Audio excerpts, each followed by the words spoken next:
Hey girl, hey guy.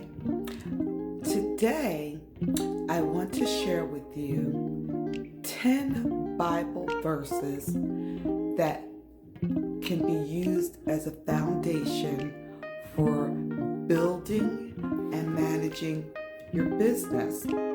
I was watching Myron Golden on the tube, and he's excellent with his business building skills, and he was saying that everything you need to grow your business you can actually find in the Bible.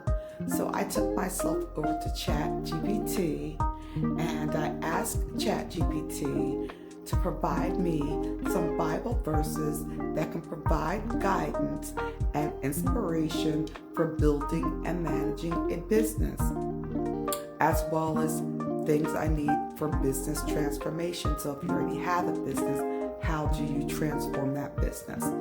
And here are those 10 Bible verses. First, I'm going to list them out for you. Proverbs 16:3, Colossians 3:23 through 24. Okay, I'm going to go back. Proverbs 16:3. Commit to the Lord whatever you do, and He will establish your plans.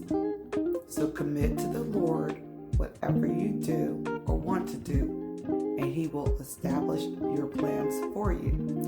Then there's Colossians 3:23 through 24. Whatever you do, work at it. That means you have to put work into whatever you want a result from.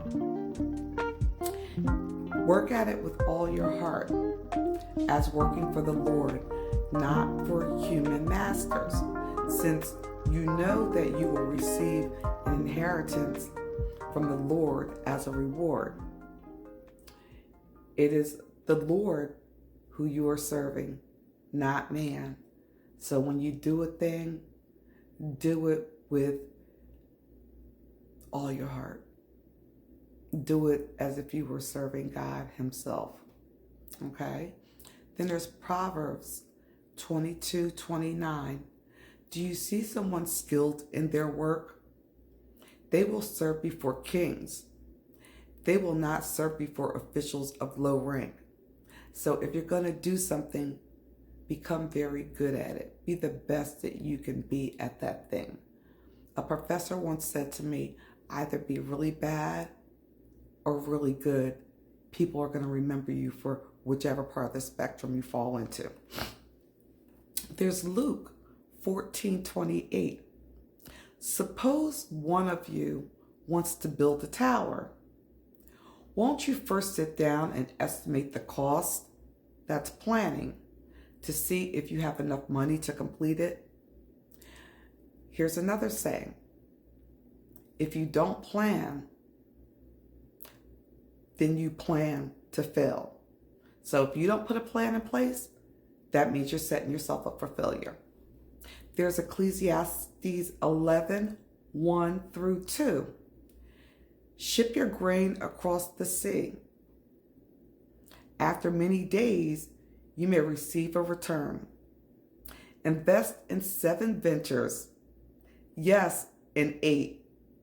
You do not know what disaster may come upon the land. So don't just invest in one specific space. Try a few different spaces to see which one's going to really work for you. Proverbs 11:14. For the lack of guidance, a nation falls, but victory is won through many advisors. Again, I stumbled that. Proverbs 11:14. For the lack of guidance, a nation falls, but victory is won through many advisors. Okay, so just know that you're going to have to go through some things. You may fall a time or two. Seek advice from your advisors and use that advice as guidance. James 1:5, if any of you lacks wisdom, you should ask God, who gives generously to all without finding fault, and it will be given to you. So if you're not sure about something, pray on it, okay? Then Proverbs 21:5, the plans of the diligent lead to profit, as surely as haste leads to poverty.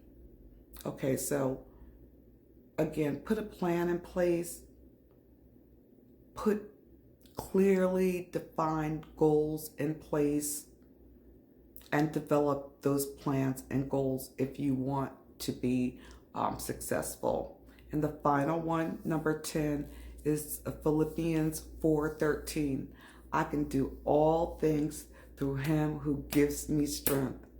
So if God has put breath in your body and given you a sound mind, that's the strength you need to go out and develop anything your heart desires. Just do the hard work.